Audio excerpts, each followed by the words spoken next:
recent survey shows more than 4 in 10 Americans are worried they or a relative might catch the Ebola virus, even though so far there has only been 3 confirmed Ebola cases in the United States.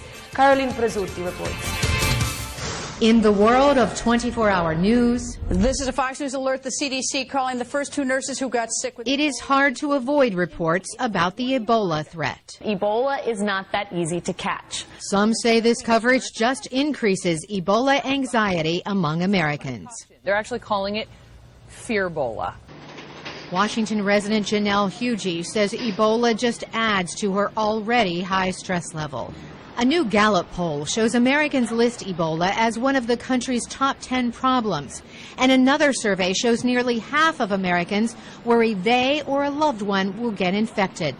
The American Psychological Association says misinformation causes alarm. After the first person in the U.S. was diagnosed with Ebola and admitted to a Dallas, Texas hospital, the head of the Centers for Disease Control, Thomas Frieden, said this. Then the patient, Thomas Eric Duncan, died, and 2 nurses who treated him were diagnosed with Ebola. Frieden also said this.